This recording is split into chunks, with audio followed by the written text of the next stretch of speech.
का रे यारवा का रे भैया? अरे 3 दिन से लौकत नहीं खस कहाँ रहले हा का करत ले हा 3 दिन से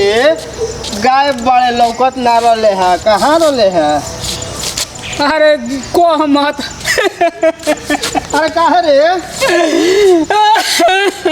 आही दादा एकरा का हो गइले दादा आही दादा रे बस अरे भैया को मत रे दादा का हो गई कैसे का हो गई अरे याद पड़ गेलो रे भैया याद पड़ गई तो रोए लगले है का याद पड़ गई अरे जान जानू भैया हाँ गोई रही भैया खेत में के आर मारे। अच्छा जान जानू तो आर तो मार देनी हाँ तो आर ये अपने मरल है कि दोसरा के आर का मार दिले हुरवा से दिलसन का धके ना रे भैया ना और जान जानू के आर तो मार देनी हाँ घास कुल हो गल हो एकोरा अच्छा। उहे घसिया हाँ सोचनी हाँ कि आरी पर धो दी जानले हाँ अब भैया पिछुआड़ी आरी पर घास धरत रही। अच्छा और ये छटल का घसी है हाँ अच्छा तब का भइल का भइल भैया कि घसिया तो धरते रही। हाँ का तो सुरसुराई झरे ना यो हल बका रे भैया हाँ रे भैया हाँ चल चल को हाँ तो का भइल तो एथी हरे का भैया राम जी के भूई हाँ हइहन हम कह कि का अच्छा सुरसुराई जाए दो इहो सोचला कि चल जाए जाने भैया करबे जो घसिया धरते रही अच्छा तले चभकानु देलस चभका देलस हाँ रे भैया चभका देलस। अरे तो का चभका देलस अरे भैया कह मत फिर उहे घसिया सोचनी कि धो दियरिया को फिर चभका देलस तो का चभका देलस अरे भैया मत कह रे दादा। अरे तो चुप रह ना चुप रह तब कह सुखरो फिर उहे घसिया धरत रही तो हम जब पहुँचा बेनू हाँ कि काट वो घसिया में होई तो चूटा रहे तो चभका दिले होई। अच्छा फिर उहे घसिया धरत रही अरिया परे भैया तो काट ना रहे तो हम सोचनी कि जाए तो फिर बुझा तक उहे काटवा हमारा धारा गुल हो काटे के भक में तो हम रही। अच्छा जान लो हाँ आई हो दादा फिर उहे घसिया जब तीसरका में धइली नु हाँ तो मरलस घसिया के मरलस एक के बतिया तेरा हल चभका देलस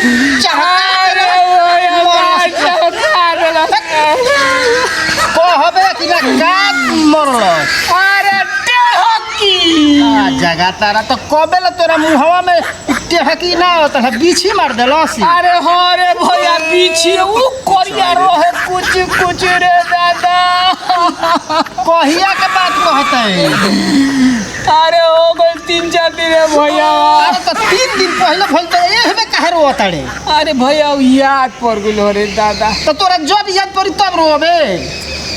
तो तू ही उखड़ला आई बतिया। हाँ तो तब का भइल अच्छा तो चबका देलस 3 हाली चबकौलस हाँ तब तोरा भैया बुझाइल। एके जगह एके अंगुरिया में 3 बेर चबका देलस।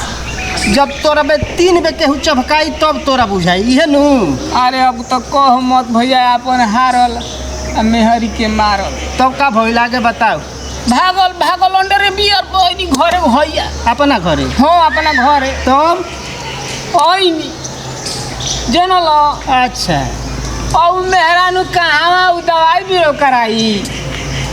उ लागल हमरा के धके रोए का हो गइल रे दादा का हो गइल मौगी हाँ रे भैया अच्छा हाँ अब जान जानू कि कौन होने ला दौड़ा लावता कौन होने ला दौड़ा लावता कौन होने ला दौड़ा लावता कौन कहता नु क्या रे फाना घास ले आब रे कोनो कहता कुर्सी जाइल लेबे कोनो कहता एगो आइल भैयावा तो हमार पिठिया पर छिपा धरा अच्छा कसा छिपा पीठी पर हाँ ऊ धैले धैले धैले धैले धैले 2 घंटा हमरा के धैले ही रह गई जनल अब हमारा बैठल बैठल बैठल बैठल ऊ परेशानी भइल कि अब कहम का खतो रहस अरे भैया को मत जैसे मेरा लड़का होके लानू हाँ वैसे भैया का खोत रही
चुप रह चुप रह चुप रह अरे चुप रह भाई हो चुप रह चुप अरे चाचू आगे हमारा बीतला बात में बातिल खोद दिल रे दादा हां अरे ज्यादा भैया चुप रह बुरबक चुप रह हमरा आवता जानो तो कोई एक बात हो भैया के हमर गांव ना भइल रहे गांव ना भइल रे 25 वर्ष हो गइल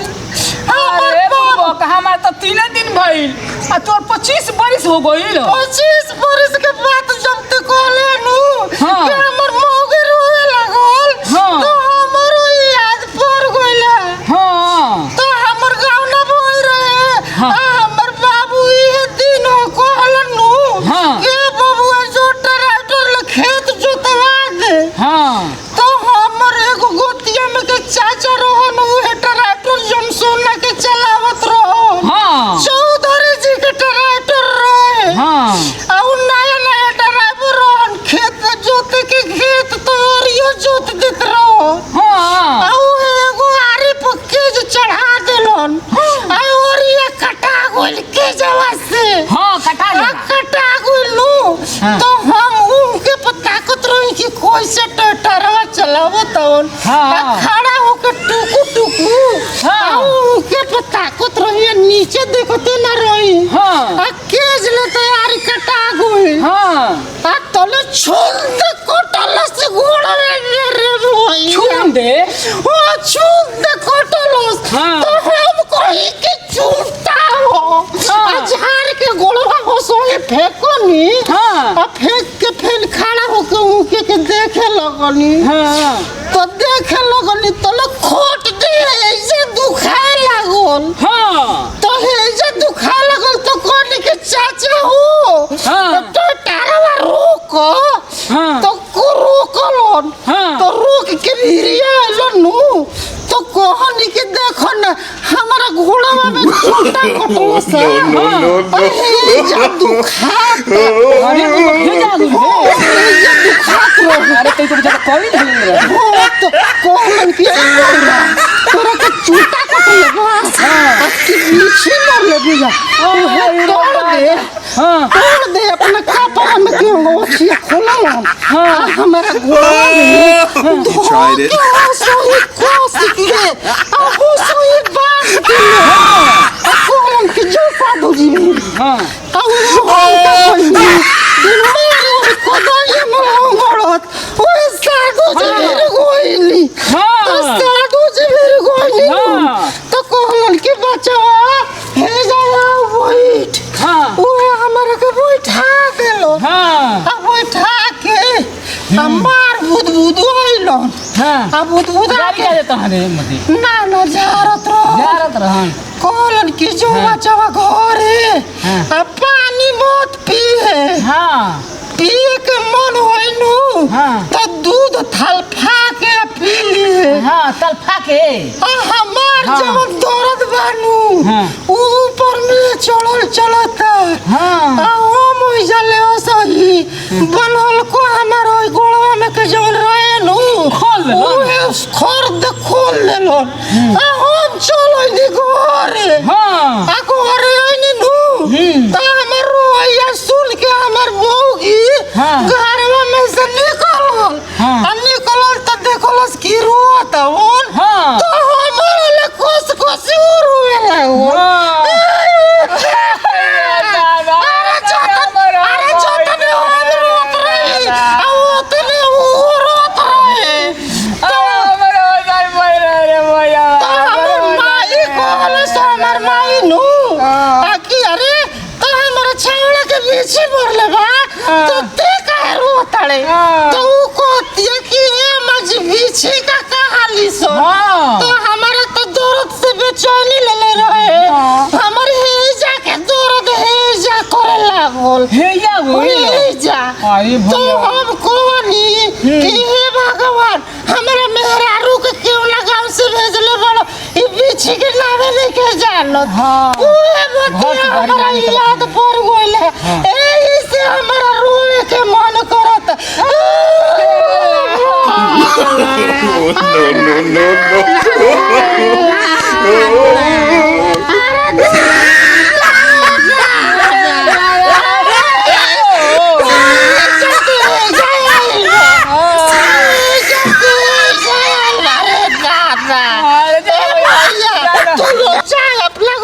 चौबीस घंटे में हमने के अपने से दर दिया उतर जाई अपना घर भाई लोग के हम बार बार प्रणाम करतनी भैया हमारी वीडियो बनावे के मकसद रहे रहुआ सबके हंसावे के आ साँच पूछनी नू तो हमनी के दोनों आदमी के रियल घटना हो घटना इनका साथे 3 दिन पहले घटल वहाँ देखा है भाई संजय भैया के हाथ देखी जा 3 दिन पहले एक जगह पर 3 बे चौकौले भी रियल बात हो आ हमारा साथे जवन भइल बानू उहो रियल बात बा तो हम आप तमाम भोजपुरिया भाई लोग से यही कहब कि रउआ सबके अगर केहू के बीछी मरले बा तो ऊ तो दर्द जानता लेकिन जेकरा नइखे मरले ऊ बीछी के मरला के दर्द का होला जेकरा मरले बा हाँ ओकरा से पूछ लेब जा